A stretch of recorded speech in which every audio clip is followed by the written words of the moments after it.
요한계시록 21장 9절에서 마지막 절입니다. 신약성경 421면입니다. 조금 길지만 저와 여러분이 함께 합독하시겠습니다. 함께요. 7 대접을 가지고 마지막 7 재앙을 담은 7 천사 중 하나가 나와서 내게 말하여 이르되 이리 오라, 내가 신부 곧 어린 양의 아내를 내게 보이리라 하고 성령으로 나를 데리고 크고 높은 산으로 올라가 하나님으로부터 하늘에서 내려오는 거룩한 성 예루살렘을 보이니 하나님의 영광이 있어 그의 성에 빛이 지극히 귀한 보석 같고 벽옥과 수정같이 맑더라. 크고 높은 성곽이 있고 12문이 있는데 문에 12 천사가 있고 그 문들 위에 이름을 썼으니 이스라엘 자손 12 지파의 이름들이라. 동쪽의 세 문, 북쪽의 세 문, 남쪽의 세 문, 서쪽의 세 문이니 그 성의 성곽에는 12 기초석이 있고 그 위에는 어린 양의 12 사도의 12 이름이 있더라. 내게 말하는 자가 그 성과 그 문들과 성곽을 측량하려고 금 갈대자를 가졌더라. 그 성은 네모가 반듯하여 길이와 너비가 같은지라. 그 갈대자로 그 성을 측량하니 12,000 스타디온이요 길이와 너비와 높이가 같더라. 그 성곽을 측량함에 144 규빗이니 사람의 측량 곧 천사의 측량이라. 그 성곽은 벽옥으로 쌓였고 그 성은 정금인데 맑은 유리 같더라. 그 성의 성곽의 기초석은 각색 보석으로 꾸몄는데 첫째 기초석은 벽옥이요 둘째는 남보석이요 셋째는 옥수요 넷째는 녹보석이요 다섯째는 홍만호요 여섯째는 홍보석이요 일곱째는 황옥이요 여덟째는 녹옥이요 아홉째는 담항옥이요 열째는 비치옥이요 11째는 청옥이요 12째는 자수정이라. 그 12문은 12 진준이 각 문마다 한 개의 진주로 되어 있고 성의 길은 맑은 유리 같은 정금이더라. 성 안에서 내가 성전을 보이지 못하니 이는 주 하나님 곧 전능하신 이와 및 어린 양이 그 성전이심이라. 그 성은 해나 달의 비침이 쓸데없으니 이는 하나님의 영광이 비치고 어린 양이 그 등불이 되심이라. 만국이 그 빛 가운데로 다니고 땅의 왕들이 자기 영광을 가지고 그리로 들어가리라. 낮에 성문들을 도무지 닫지 아니하리니 거기에는 밤이 없음이라. 사람들이 만국의 영광과 존귀를 가지고 그리로 들어가겠고 무엇이든지 속된 것이나 가증한 일 또는 거짓말하는 자는 결코 그리로 들어가지 못하되 오직 어린 양의 생명책에 기록된 자들만 들어가리라. 아멘. 예수 그리스도의 십자가 보혈로 자녀 삼아 주심에 감사하는 이 아침 되기를 주님의 이름으로 축복합니다. 아멘. 새 예루살렘에 대한 그러니까 우리가 장차 거하게 될 그 영원한 하나님 나라의 모습에 대해서 오늘 본문은 지난 시간에 이어 조금 더 상세하게 이야기하고 있습니다. 오늘 본문을 묵상하기 전에 먼저 그 전제를 한번 살펴보려고 하는데요. 사람은 결코 하나님의 영광을 배울 수가 없습니다. 그것을 어떻게 알 수 있냐면 먼저 출애굽기를 보면 출애굽기에 모세가 33장 18절에 모세가 하나님께 이렇게 말해요. 모세가 이르되 원하건대 주의 영광을 내게 보이소서 이렇게 원합니다. 그랬더니 하나님 뭐라고 말씀하셨냐면 출애굽기 33장 20절 이하에 보면 또 이르시되 내가 내 얼굴을 보지 못하리니 나를 보고 살 자가 없음이라. 이어서 말합니다. 여호와께서 또 이르시기를 보라 내 곁에 한 장소가 있으니 너는 그 반석 위에 서라. 내 영광이 지나갈 때 내가 너를 바위 반석 틈에 두고 내가 지나가도록 내 손으로 너를 덮었다가 손을 거두리니 내가 내 등은 볼 것이요 내 얼굴은 보지 못하리라. 그러니까 출애굽기에서 이때 상황이 하나님께서는 모세만 부르셨고 모세를 만나셨을 때 산 위에 구름이 가득하여 하나님께 이 십계명을 받는 장면 이후에 금송아지 사건 다음에 모세가 하나님의 영광 보여주세요 그랬더니 내 얼굴 보고는 살짝 없어 라고 말씀하셨죠. 그래서 이 하나님을 배우고 만나는 사람들, 그러니까 하나님을 직접 배울 수가 없어요, 구약에서. 그래서 그 매개체가 있어야 되는데 그것이 성전이었습니다. 그러니까 성전을 통해서 하나님을 뵙는데, 그런데 이 성전에서 아무나 들어갈 수 있는 게 아니라 하나님의 택한 대제사장만 1년에 한 번 이제 그 성전에 들어가요. 그런데 그 성전의 이 지성소, 그러니까 성막 중에 가장 지극히 거룩한 지성소에 들어가는 사람은 대제사장이 1년에 한 번 들어가는데 조건이 있어요. 그냥 들어가면 안 되고요. 자기와 백성의 허물을 위하여 드린 피 없이는 아니하나니라고 히브리서 9장 7절 이하에 이야기합니다. 바로 이 속죄함 받은 이 제물로 인하여서, 양의 피로 인하여서 속죄함 받고 거룩하게 되어서 지성소로 들어갈 수 있는 거지요.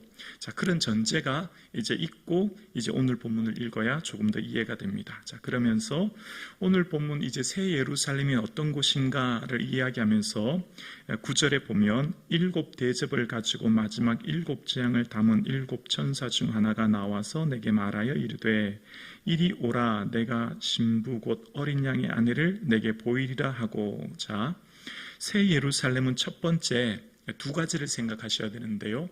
첫 번째는 바로 교회예요. 성도들이 어린 새 예루살렘이고요. 자, 두 번째는 장소의 개념이에요. 자, 우리가 이후에 죽어서 어디 가죠? 천국 가죠.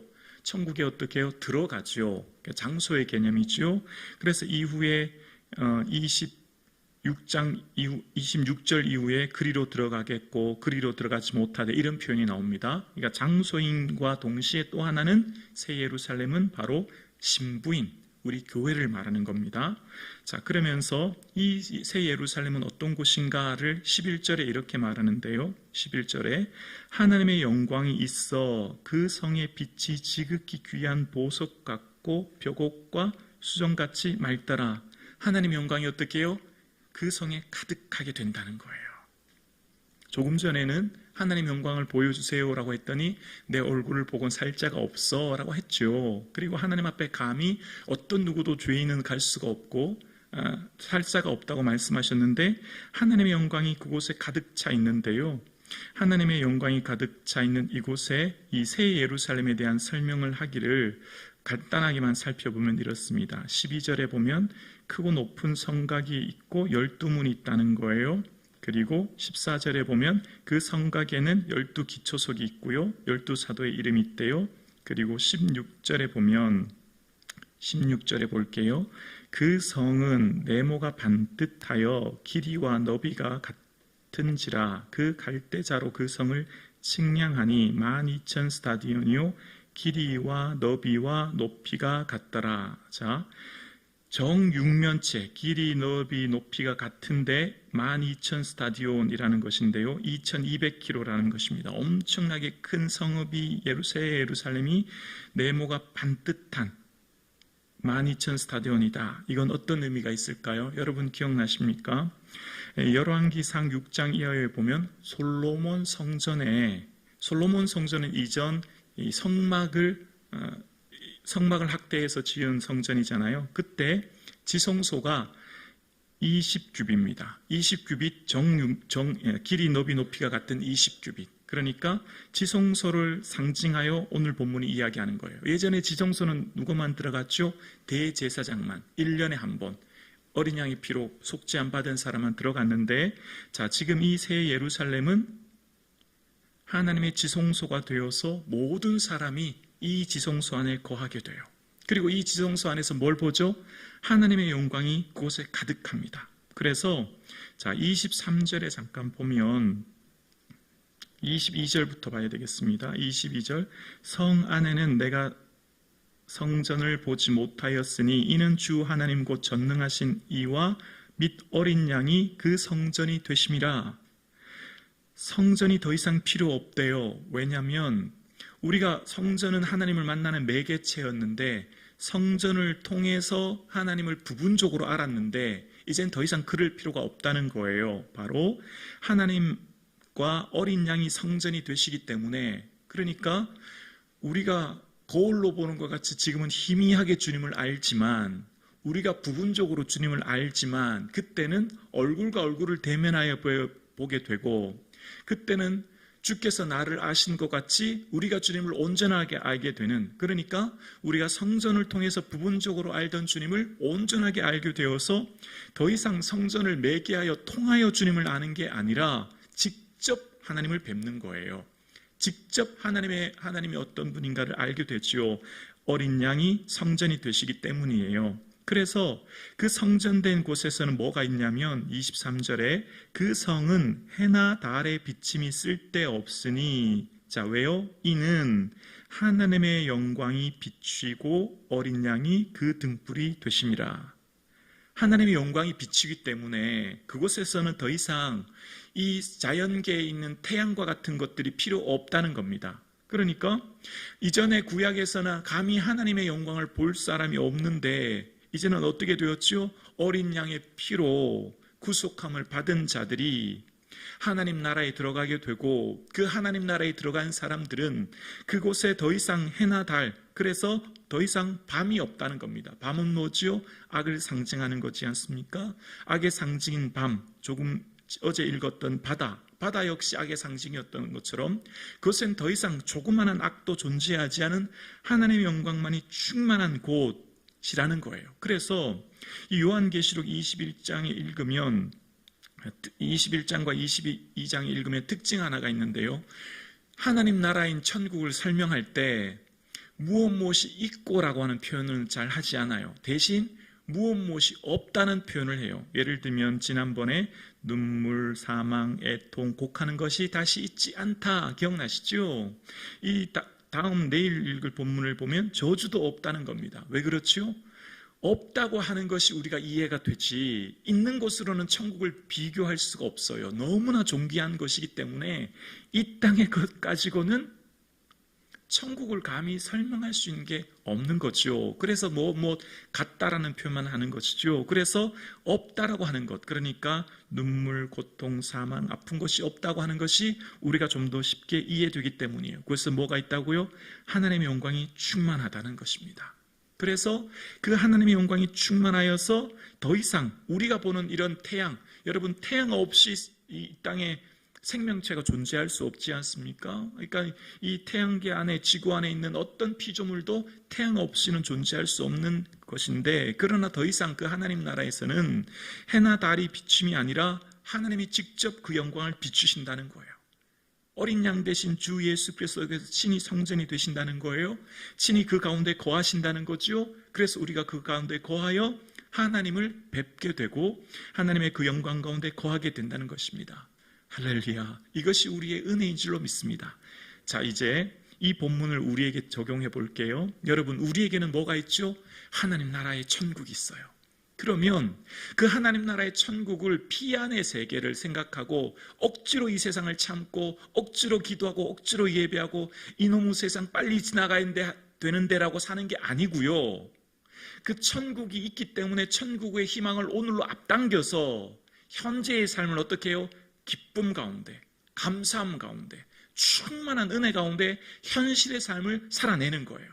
그러니까 현실의 삶을 억지로 참는 것을 넘어 그 하나님 나라의 영광을 소망하고 바라보기 때문에 현재의 삶을 어떻게 해요? 충만한 기쁨으로, 구원의 감격으로 오늘의 삶의 자리를 힘차게 살아가게 되는 줄로 믿습니다. 또한 그 하나님 나라의 영광 가운데 들어가는 우리는 어린 양의 피로 구속함을 받게 되었고, 양과 염소의 피가 아니라 자기 피로 속죄함을 이루어 단번에 성소에 들어가게 하신 그 보혈의 은혜를 체험하고 깨닫고 아는 자이기 때문에 이 땅에서의 삶은 어떻게 살아요? 용서, 화해, 사랑의 삶을 지금 이곳에서 살게 되는 줄로 믿습니다. 정말 천국을 믿는다면 용서하고 화해하고 일치하고 사랑의 삶을 살아낼 수밖에 없는 줄로 믿습니다. 용서하지 못하는 이유는 뭐예요? 진짜 천국을 믿지 못하기 때문이에요. 용서하지 못하는 이유는, 내가 화해하고 사랑하지 못하는 이유는 내가 어린 양의 피로 구속함을 받은 것을 경험하지 못하고 믿지 못하고, 내가 얼마나 큰 죄인인데, 내가 얼마나 큰 본질상 진노의 자녀인데, 그래서 이 은혜를 알면 어떻게 되죠? 죄인 중에 괴수인 것이 난 줄 알게 되죠. 그래서 우리의 삶 가운데 그 은혜를 경험하면 오늘 현재의 삶을 기쁨과 감사로 충만하게 살아내고, 그 사람, 예수 그리스도의 저 영원한 천국을 소유한 사람들이 머무는 자리는 일치와 화해와 사랑의 삶을 살게 되는 줄로 믿습니다. 그것이 바로 예수 그리스도와 그 십자가의 보혈로 얻은 구원의 감격 가운데 살아가는 자의 삶의 모습이에요. 그래서 정말 그 영원한 하나님 나라, 그 영광 가운데 있을 천국을 믿는 자의 삶은 현재의 삶을 하나님의 온전한 다스림과 통치 가운데 살게 되므로 하나님 나라가 나의 삶을 통해 확장되고, 하나님 나라가 이 땅에 예수 그리스도의 나의 삶을 통해 보여지게 되고, 나의 삶을 통해 하나님의 사랑과 일치와 화해의 삶이 저와 여러분의 삶 가운데 드러나게 될 줄로 믿습니다. 이것이 천국 백성, 하나님 나라의 시민권자, 예수 어린 양의 피로 거듭난 자의 삶이 이러한 삶을 살게 되는 줄로 믿습니다. 그래서 여러분, 우리는 오늘의 이 땅에서의 삶을 이놈의 세상 억지로 빨리 지나가야 되는데, 저 피안의 세계인 천국을 바라보는 데를 넘어 이 땅을 하나님 나라로, 내가 발디디고 있는 삶의 자리를 예수 믿는 자의 삶이 어떠한지를 보여주므로 구원의 감격 속에 어떠한 고난과 어려움도 능히 이겨내며 믿음으로 살아가는, 그래서 우리의 삶을 통해 참된 화해와 일치와 사랑의 삶이 저와 여러분의 삶이 발디디고 있는 그 어떤 공동체에도, 어떤 곳에서도 편만히 드러날 수 있는, 하나님의 영광이 우리의 삶을 통해 이 땅에 드러날 수 있는 그런 삶을 저와 여러분이 살아낼 수 있기를 주님의 이름으로 축원합니다.